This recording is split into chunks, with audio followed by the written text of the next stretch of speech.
বাংলা সাহিত্যের রোমাঞ্চকর কিছু গল্প দিয়ে সাজানো বং এভরিথিংয়ের আজকের প্রতিবেদন অচিন্ত্য কুমার সেনগুপ্তর লেখা বন্ধু, কণ্ঠে অর্পিতা। নিচে প্রায় সদর দরজার কাছেই ছোট্ট একটা ঘরে বিনোদ শোয়। একা শোয়, আর নিচটা একবারে ফাঁকা। তবু কিছুতে বিনোদের ভয় নেই। সেদিন পাশের বাড়ির ছাদে একটা জলজ্যান্ত মানুষ খুন হলো। এত হইচই, এত কান্নাকাটি, এবং তারই ঘরের পাশের গলি দিয়ে সেই রক্তাক্ত মৃতদেহটা মোটরে করে হাসপাতালে নিয়ে গেল। এতেও বিনোদের ঘুম ভাঙেনি। মা তাকে জাগাতে এলে বলেছিল, মা, পায়ের জানলাটা একটু খুলে দাও না, যা গরম আজ। মা বললেন, তুই ওপরে চল তো, আমার কাছে শুবি। বিনোদ পাশ ফিরে বলল, কিসের এত ভয় মা তোমার, বলো তো আমাকে। এত গোলমালে সেই খুনেটা তো আর গুটিসুটি মেরে বসে নেই। কখন দিব্যি পালিয়ে গেছে, সে আবার এখানে ফিরে আসবে না। তুমি যাও, শুয়ে পড়ো। মা অবুঝের মতো বললেন, না, তুই চল ওপরে, তুই এ ঘরে থাকিস, আমার রাত্রে কিন্তু ঘুম হয় না। বিনোদের দিদি বলেছিল, হ্যাঁ রে, তুই তো খুব বলিস আমার ভয় লাগে না, যে মরেছে সে যদি আসে জানলা দিয়ে। বিনোদ হেসে বলেছিল, তার মুখটা ভালো করে দেখবার জন্যই তো পায়ের দিকের জানলাটা তোদের খুলতে বললুম। মুখ যদি বাড়ায় তবে নেহাত না হয় দুটো গল্প করে যাবে আমার সাথে। আমাদের এই গল্পগুলো যদি আপনাদের ভালো লেগে থাকে, তাহলে চ্যানেলটাকে সাবস্ক্রাইব করে আমাদের সঙ্গে থাকুন, আর আমাদের নিত্য নতুন গল্পগুলোকে শুনে আমাদের উৎসাহ দিন। ধন্যবাদ। কিছুতেই বিনোদের ভয় নেই। তার স্কুলের বন্ধুরা কত ষড়যন্ত্র করে তাকে ভয় দেখানোর জন্য, কিন্তু সে কিছুতেই ভয় পায় না। বন্ধুরা রাত্রেবেলা এসে মশারির দড়ি টানে, ঢিল ছোড়ে, বিকট শব্দ করে চিৎকার করে, কিন্তু কিছুতেই বিনোদের ঘুম ভাঙে না। তার এক বন্ধু একদিন এসছিল রাতে তাকে ভয় দেখাতে। তার নাম বিনু। শেষকালে আরশোলার উৎপাতে সে নিজেই ভয় পেয়ে গেল। ভয় পেয়ে বলল, ওরে বিনোদ, এসে তো ছিলাম তোকে ভয় দেখাতে, চল না ভাই, আমাকে একটু আগেই দিয়ে আয়, এখন তো দেখছি আমিই ভয় পেয়ে গেলাম। বিনোদের হাসি তো আর ধরে না। বিনোদ হেসে বলেছিল, দুবেলা যে নিয়মিত ডন বৈঠক করে তার আবার ভয় কি রে? খেয়ে হজম করি আর গভীর করে ঘুমাই, বুঝেছিস? এটাই হচ্ছে আসল ওষুধ। শেষকালে তার বন্ধুটিকে সে একা একা বাড়ি যেতে দেয়নি। সে নিজে গিয়ে বন্ধুকে তার বাড়িতে পৌঁছে দিয়ে এসেছিল। রাত তখন প্রায় 12টা। রাস্তাঘাট নিঝুম। বিনোদ তার বিছানায় অসাড়ে ঘুমোচ্ছে। এমন সময় দরজায় হালকা কড়া নড়ে উঠল।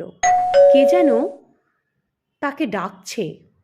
সাধারণত এত সহজে বিনোদের ঘুম ভাঙে না, কিন্তু আজ এই অস্ফুট কণ্ঠের ডাকে তার চট করে ঘুম ভেঙে গেল। এমন অনেক কালা আছে চেঁচিয়ে কথা বললে তার এক বর্ণও যারা শুনতে পায় না, কিন্তু চলন্ত ট্রেনের শব্দের মধ্যেও আসতে তাদের একটু নিন্দে করলে তেড়ে উঠে বলে, কি বললে? ভাবো আমি শুনতে পাইনি? বিনোদেরও আজ সেই দশা। চুপি চুপি কেউ তাকে ভয় দেখাতে এসেছে বুঝি, কিন্তু সবসময় সে সাবধানী। জোরে ডাকলে সে তেমনই ঘুমোয় বটে, কিন্তু আস্তে ডাকলে জেগে ওঠে। পাছে লোকটা সাড়া পেয়ে পালায়। বিনোদ তাই কোনো কথা না বলে এক হাতে লকলকে একটা বেত আর অন্য হাতে দরজাটা খুলে ফেলল।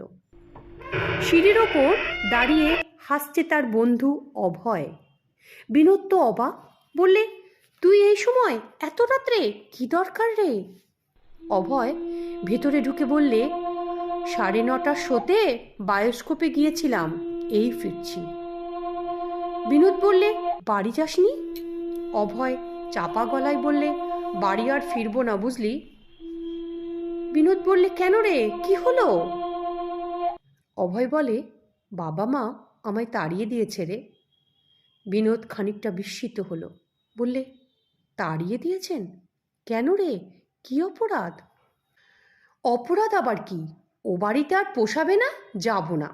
তারপর ঘরের চৌকাঠের দিকে পা বাড়িয়ে বললে, চল ভেতরে বলছি।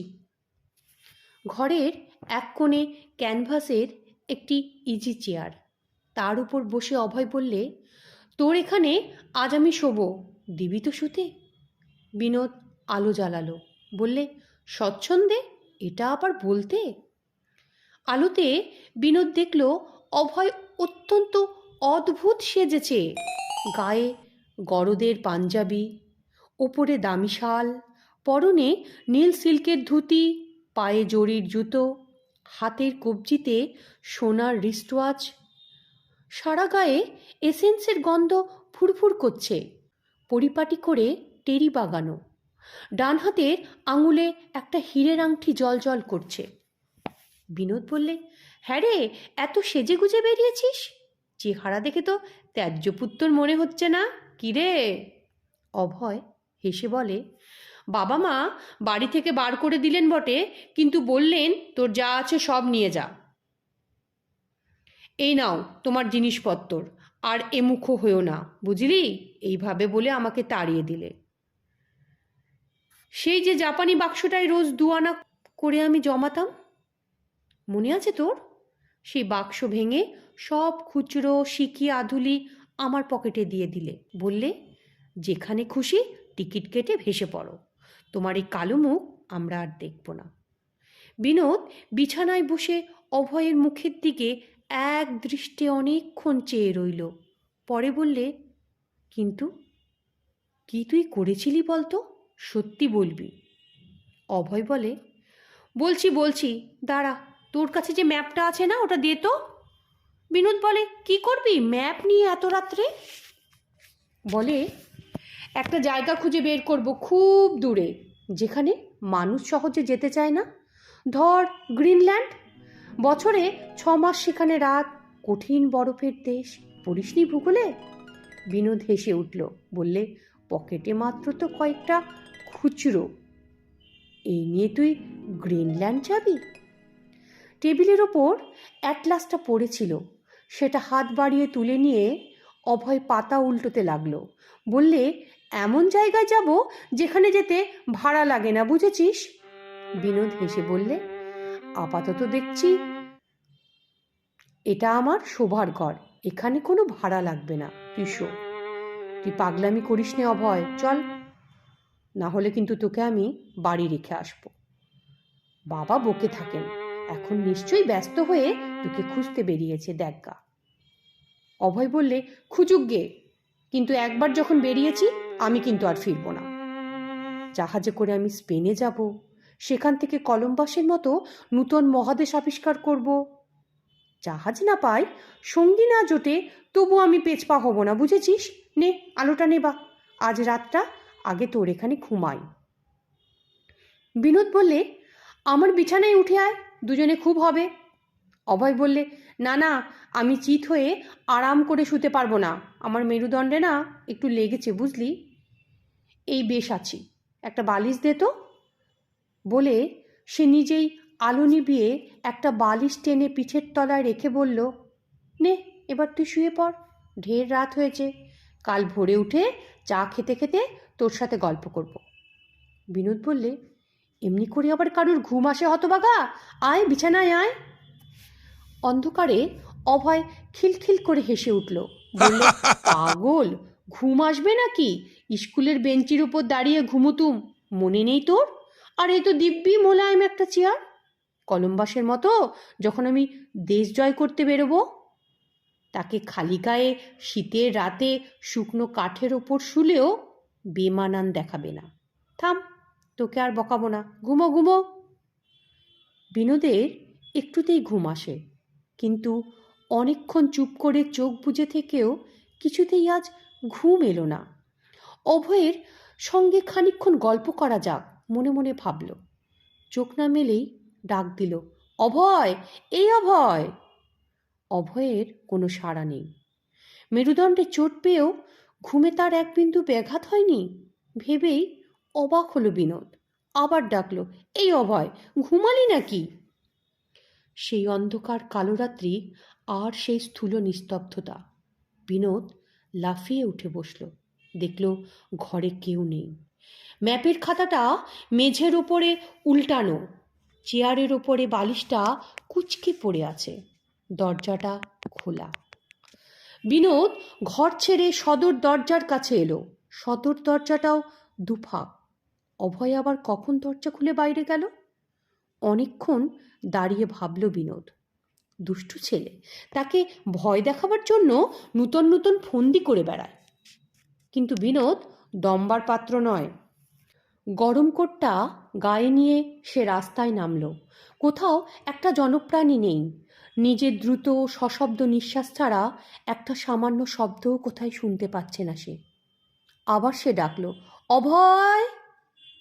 মুহূর্তের মধ্যে তার খুব কাছে খিলখিল করে কে যেন খুব জোরে হেসে উঠল, আর সেই খণ্ড খণ্ড হাসির ঢেউ মিলিয়ে চোখের সামনে ভেসে উঠল অভয়।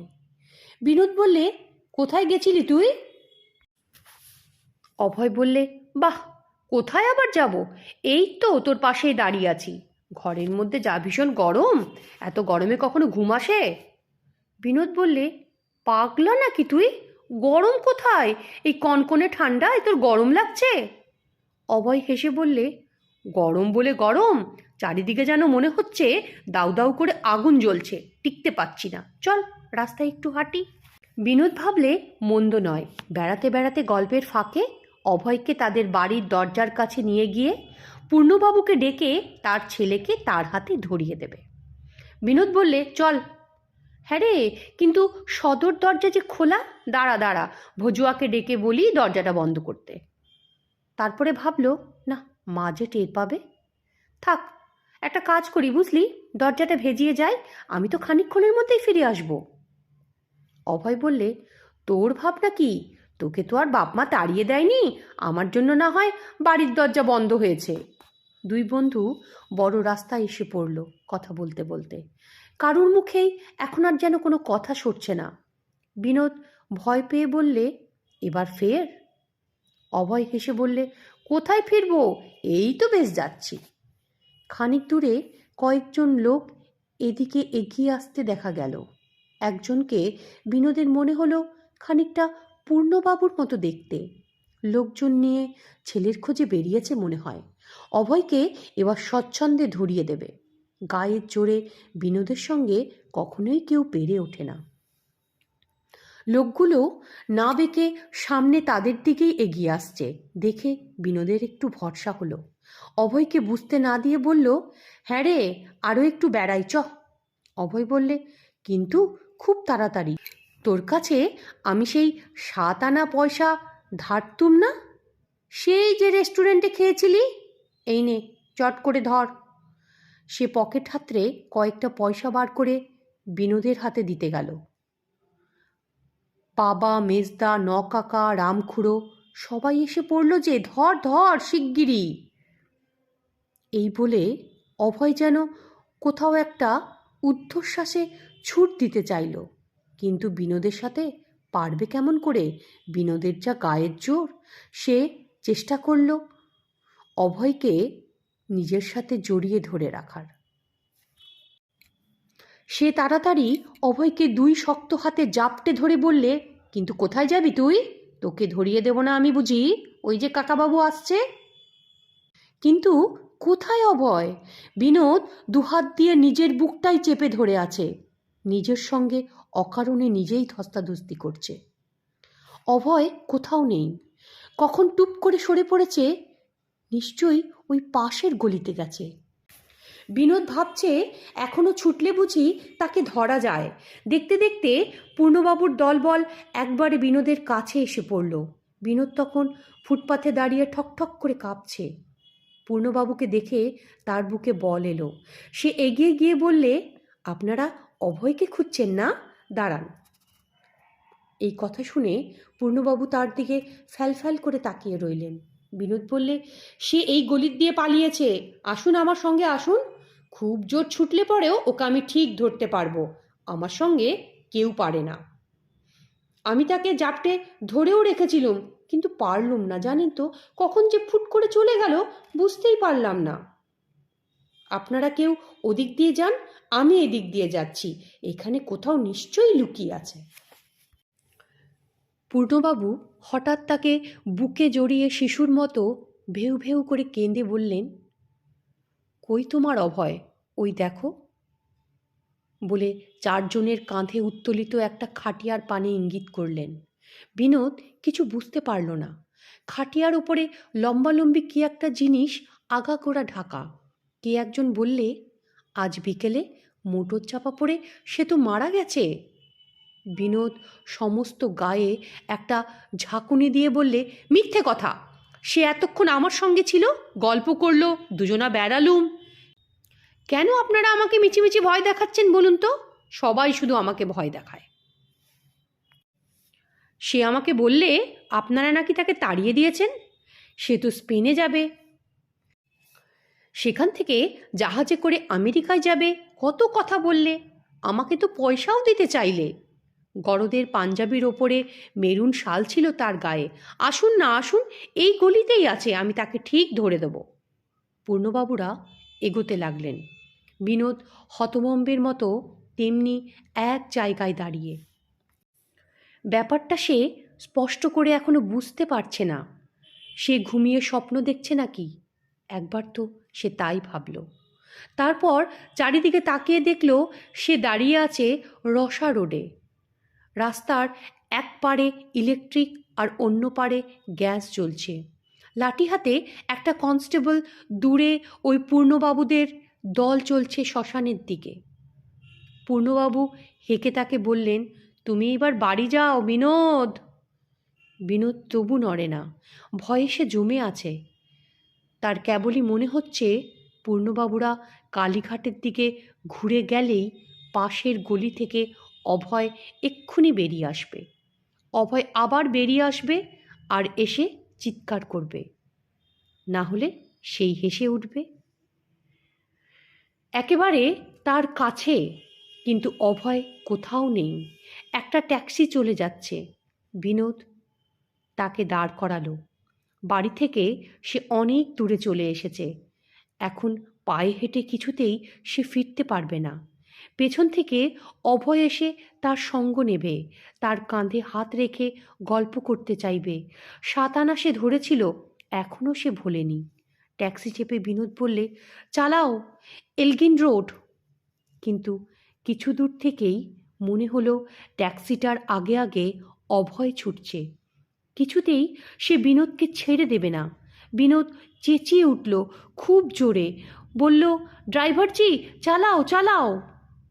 সিক ড্রাইভার গাড়ি খুব জোরে ছুটিয়েছে। অভয় ট্যাক্সির সঙ্গে সমানে চলতে পারছে না। হাত তুলে স্পষ্ট সে বললে, আস্তে আস্তে, থামো। কিন্তু ট্যাক্সি থামল না, তার গায়ের ওপর হুড়মুড় করে পড়ল। বেচারা অভয় দলা পাকিয়ে চাকার তলায় চেপটে গেল।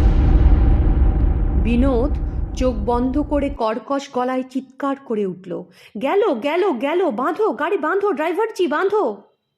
সিক ড্রাইভার কিছুই বুঝতে পারল না। সে হট করে গাড়িটা থামিয়ে দিল আর বলল, ক্যা হুয়া? বিনোদ ঝুঁকে পড়ে গাড়ির তলাটা দেখতে লাগলো, কিন্তু আশ্চর্য, কোথাও এক বিন্দুও রক্ত নেই।